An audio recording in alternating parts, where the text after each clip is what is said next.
హిందూపురం మాజీ MP YCP నేత గోరంట్ల మాధవ్ నివాసానికి విజయవాడ సైబర్ క్రైమ్ పోలీసులు వెళ్లారు. ఆయనకు సెక్షన్ 35 BNSS కింద నోటీసులు అందజేశారు. మార్చి 5న సైబర్ క్రైమ్ పోలీస్ స్టేషన్కు హాజరు కావాలని నోటీసుల్లో పేర్కొన్నారు.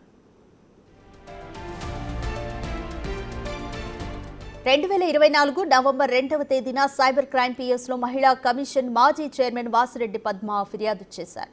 దీంతో ఆయనపై పలు సెక్షన్ల కింద పోలీసులు కేసు నమోదు చేశారు. ఓ ఇంటర్వ్యూలో పోక్సో కేసులో బాధితురాలి పేరు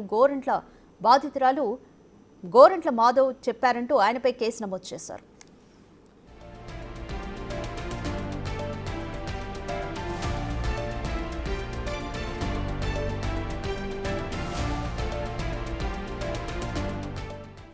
విజయవాడ పోలీసులు జారీ చేసిన నోటీసులపై మాజీ ఎంపీ గోరంట్ల మాధవ్ స్పందించారు. సూపర్ 6 పథకాల్లో భాగంగానే తాను ఈ వ్యాఖ్యలు చేశానని స్పష్టం చేశారు. అయినా నేరం చేసిన వారిని వదిలిపెట్టి ప్రతిపక్షాలను అరెస్ట్ చేసే కార్యక్రమానికి కూటమి ప్రభుత్వం శ్రీకారం చుట్టిందని ఆరోపించారు. న్యాయవాదుల సలహా తీసుకుని పోలీసుల విచారణకు వెళ్తానన్నారు.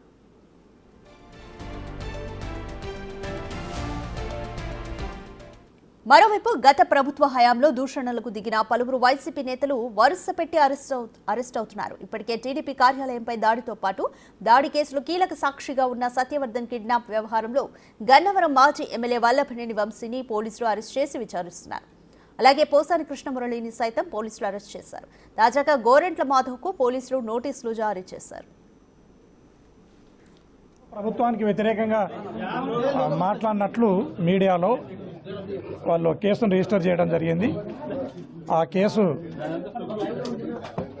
ఈరోజు నోటీసులు తీసుకుని రావడం జరిగింది.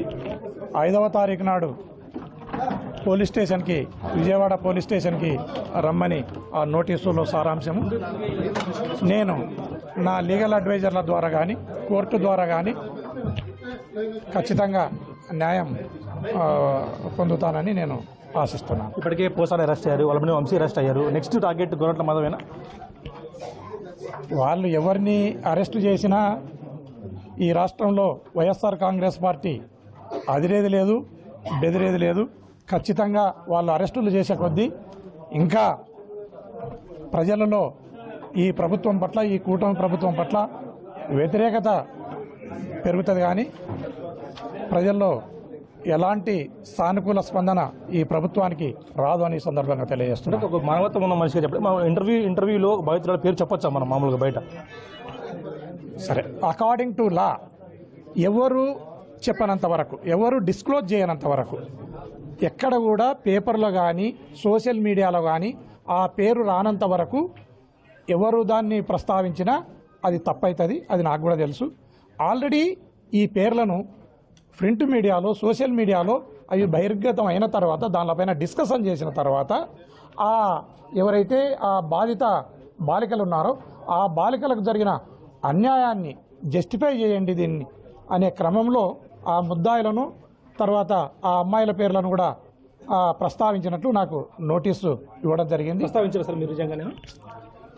ఆల్రెడీ ప్రస్తావించిన దానిలను పలానా పేపర్లో ఈ రకంగా వచ్చింది, ఫలానా సోషల్ మీడియాలో ఈ రకంగా వచ్చింది అని మాట్లాడడం జరిగింది. సరే, ఇప్పుడు అది తప్పైతే ఖచ్చితంగా అదేవిధంగా పవన్ కళ్యాణ్ గారు మాట్లాడడం జరిగింది, చంద్రబాబు నాయుడు గారు మాట్లాడడం జరిగింది, హోమ్ మినిస్టర్ అనిత గారు మాట్లాడడం జరిగింది. వాళ్ళపైన కూడా సేమ్ కేసులను రిజిస్టర్ చేసి ఇన్వెస్టిగేషన్ చేస్తే చాలా సంతోషిస్తాను. నాతో పాటు వాళ్ళు కూడా కోర్టులో వచ్చి సమాధానం చెప్పుకోవాలని నేను కోరుతున్నాను. ఫైనల్గా అరెస్ట్ అయ్యి రెడీగా ఉన్నారా? మార్చి 5 కానీ మిగతా ఎప్పుడైనా కానీ?